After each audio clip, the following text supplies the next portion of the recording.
My name is Aisha Yunus and we are here with a new topic of Global It series. So what we are going to discuss today in the contemporary times. So basically Balochistan में अगर हम देखें तो एक बहुत important incident हुआ है recently in Noshki district. Why and what is the incident? Basically Balochistan के अंदर ऑलरेडी एथनिक क्लैशेस जो हैं वो बहुत ज़्यादा हाईलाइट हो रहे हैं in the past recent times. उनकी दो तरह की जो है वो आपको डोमेन्स मिलती हैं या डेरिवेशंस मिलती हैं. One is at the ethnic point और ethnic conflict and other one is basically under the umbrella of the sectarian conflict. जब हम सेक्टेरियन कॉन्फ्लिक्ट की बात करते हैं तो उसमें हमें बेसिकली बेल्ट मिलती है, ईरानियन बेल्ट, जिसमें ये है कि बेसिकली बलूचिस्तान के अंदर मल्टीपल जो है मदरसास हैं जो सुन्नीज़म को या फिर वहाबिज़म को सपोर्ट करते हैं and they are against the Shia majority and obviously Iranian community as well.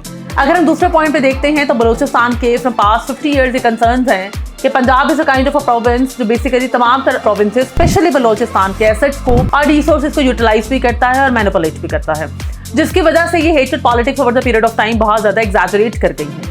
Along with that अगर हम देखें तो बलूचिस्तान की पॉलिटिकल इंजीनियरिंग और बलूचिस्तान के जो नेटिव पॉलिटिकल ऑर्गेनाइजेशंस हैं या पॉलिटिकल पार्टीज हैं, they are basically cashing the narratives of ethnic clashes and conflicts and they are basically maximising the hatred against the Punjabi community. So recent time में ये हुआ कि basically one bus was going that the umbrella which is known as dunki procedure. People were going there to cross the border via Taftan which is a border of Iran. तो basically जब उन्होंने border तक पहुंचना था तो उस बस से बाकायदा आईडी कार्ड्स जो हैं वो चेक किए गए, उनकी आइडेंटिटी, उनकी प्रोफाइलिंग को चेक किया गया और जितने भी पंजाबी जो आइडेंटिटी कार्ड के लोग थे उनको ऑफलोड किया गया बस से.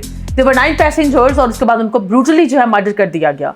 इसके बाद अगर हम देखें तो लॉन्गर पिक्चर ये बन रही है कि बलूचिस्तान के अंदर those crimes are very evident. वो लोग जो हैं वो फी स्कॉट घूम रहे थे. There were no check and balance at all. There was no kind of accountability and security provided to these kind of buses and stuff, जिसकी वजह से लॉन्गर रन में आपको एथनिक क्लैशेस एक तो बहुत हाईलाइट होते हुए मिलेंगे. सेकेंडली ये नेशनल आपकी इंटीग्रेशन के लिए उसके लिए बहुत बड़ा थ्रेट है क्योंकि इससे नेशनल डिसइंटीग्रेशन जो है वो बहुत ज्यादा मैक्सिमाइज कर जाएगी. थर्डली इससे पॉलिटिकल हेटवर्ड जो है वो मैक्सिमाइज करेगा Balochistan versus Punjabi parties and to be more specific political parties. And last but not the least, this is clear cut the act of terrorism and obviously it is not going to unnoticed at the international arena, which is going to hamper again the image of Pakistan at the international level as well. When you're not tolerating your own very ethnic and sectarian identities, how you're going to tolerate the foreigners? That will be all. Thank you.